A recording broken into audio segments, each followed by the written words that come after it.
उसी के आधार पर निर्णय किया कि 4000 करोड़ की लकड़ी की काड़िया अगरबत्ती की इंपोर्ट हो रही थी। मैं कभी कभी, बहुत विनोदी एग्जाम्पल है, आप लोग आइसक्रीम खाते हो, आइसक्रीम खाने का जो चमचा था वो भी चाइना से इंपोर्ट हो रहा था।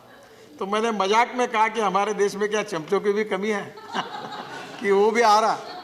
तो हमने उनके ऊपर अब 30% ड्यूटी लगाई, और ड्यूटी लगने के कारण अब लगा अगरबत्ती की काड़िया, ये सब जो है इसको प्रोत्साहन खादी ग्रामोद्योग के अंदर मिला। अच्छा काम किया।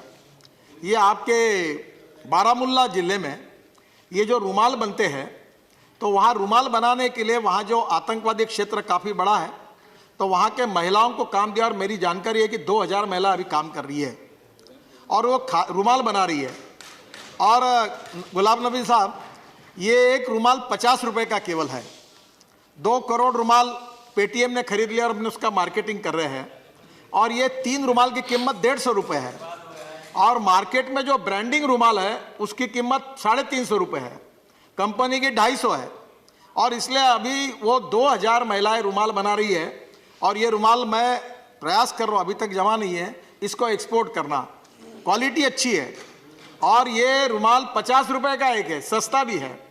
तो फिर मैंने कहा कि केवल रोड और ब्रिजेस बनाने से विकास नहीं होता। अब मैंने उद्योग महोत्सव किया, उसको मराठी में आप सांसद उद्योग महोत्सव कहिए, हम उसको खासदार उद्योग महोत्सव कह रहे थे। आप सब लोग ये करिए, इतनी आइडिया। ये घड़ी मैंने पहनी हुई है, हमारी विजन इतनी कमजोर है। ये टाइटन ने बनाई है, इसका बेल्ट खादी का है, इसका डायल खादी का है, और ये इतना सुंदर है, लेडीज भी है और जेंट्स भी है। और हमने जितनी घड़ी बनाई उतनी मार्केट में चली गई। अब हमारे पास सब एमपी को एक प्रेजेंट कर देते, हम लोग सर, मैंने सबको फ्री ऑफ चार्ज देना तो मुश्किल है, पर मैंने अपने अध्यक्ष महोदय को दिया, और हमारे लोकसभा के स्पीकर को दिया, कुछ प्रमुख लोगों को दिया है। मैं विपक्ष के नेता जो है उनको जरूर एक घड़ी भेज दूंगा पर आप लोगों को मैं कहूंगा कि मैं आपको डिस्काउंट देके उसको मिलने की व्यवस्था कर दूंगा। स्पीकर महोदय, मैं ये कहना चाहूंगा कि हम लोगों को ये जो खादी ग्रामोद्योग की बात हुई, अच्छा काम कर रहे वो, पर हमको इसको नए विजन में कमर्शियली कारपोरेट स्ट्रक्चर इसमें लाना पड़ेगा, तभी हमारा एक्सपोर्ट बढ़ेगा। जो जयराम जी कह रहे थे वो बिल्कुल सही है, और मैं इस बात को स्वीकार करता हूं। हमारा टर्नओवर अभी 3500 करोड़ तक जाएगा। विलेज इंडस्ट्री का पिछले साल का टर्नओवर, विलेज इंडस्ट्री जो हेड आता है अंदाजन, वो 75,000 करोड़ हुआ है। इस साल 1 लाख करोड़ होगा, और हमारा प्रयास है कि हम 5 साल में ऐसी स्थिति पैदा करेंगे कि वो 5 लाख कम से कम करोड़ तक जाएगा। देखो, एक खादी डेनिम बनाया, आपको बताओ, ये जीन की पैंट, जहाँ कोई पत्रकार है, ये सब लोग जीन की पैंट पहने हुए दिखते हैं। मैं सबको पूछता हूँ कि आप खादी डेनिम क्यों नहीं यूज़ करते हो?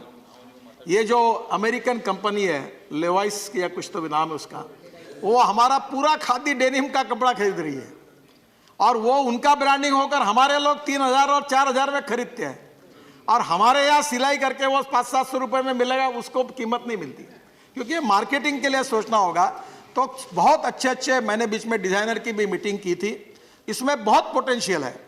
और हमारी महिला सदस्यों के लिए विशेष रूप से मैं अच्छी बात 2 चीज़ें बताना चाहूँगा। जैसे मैंने 1 करोड़ लोग जो साइकिल रिक्शा चलाते थे, वैसे एक सोलर चरखा है, ये महात्मा गांधी रिसर्च विज्ञान इंस्टीट्यूट है वर्धा में, उन्होंने बनाया।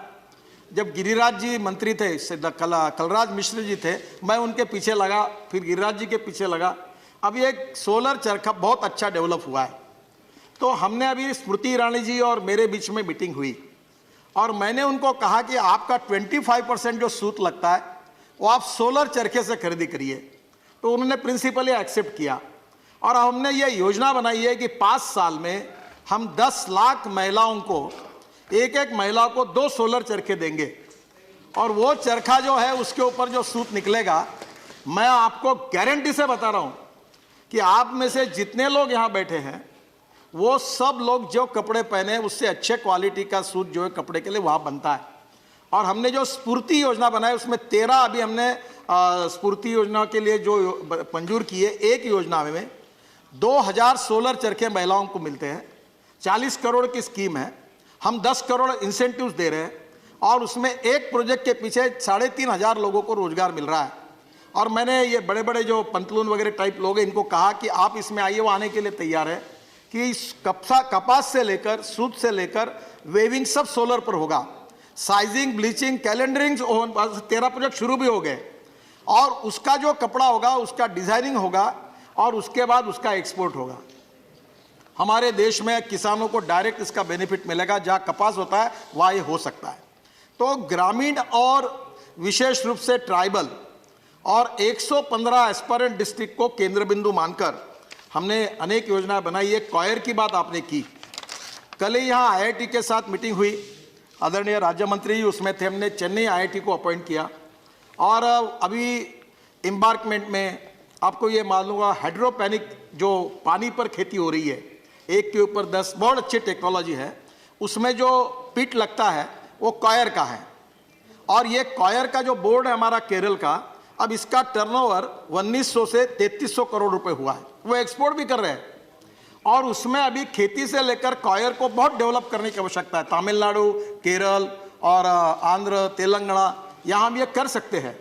आपको बता दो, बंगाल से जूट और कॉटन मिलाकर एक जैकेट आया था परसों में, पार्लियामेंट के में पहना। इतना सुंदर कपड़ा है कि इतने अच्छे अच्छे कॉम्बिनेशंस बन रहे हैं कि आवश्यकता है कि इसको ठीक प्रकार से कमर्शियली मार्केटिंग करना। अभी छत्तीसगढ़ के हमारे सांसद बोल रहे थे, इन्होंने मेटल क्राफ्ट बनाया। आप छत्तीसगढ़ में इतना अच्छा मेटल क्राफ्ट बनता है, बहुत सी जगह पर बनारस के सिल्क की बात होती है। हाँ, तो ये सभी गन मेटल, ये सभी बातों को लेने के लिए हमने अब कमर्शियली एक योजना बनाई है। पर मुझे याद है कि एक अच्छा अनुभव मुझे मिला जब मैं शिपिंग मंत्री बना, तो मैंने एक बहुत बड़े वर्ल्ड स्टैंडर्ड की एक एजेंसी को अपॉइंट किया था कि हमारे पोर्ट का अध्ययन करके इसका बिजनेस इफिशिएंसी, टाइम सब बढ़ाने के लिए मुझे रिपोर्ट दो। उन्होंने 120 रिकमेंडेशंस दिए, और 120 रिकमेंडेशन में मैंने कुछ नहीं किया, मैं उसका एक्सपर्ट नहीं था। मैंने हमारे डिपार्टमेंट को, मुझे इसको इम्प्लीमेंट करो, मुझे ये चाहिए। आपको ताज्जुब होगा, 103 हमने इम्प्लीमेंटेशन योजना पूरी की। आश्चर्य होगा, हमारे पोर्ट सेक्टर का प्रॉफिट 7,000 करोड़ हुआ।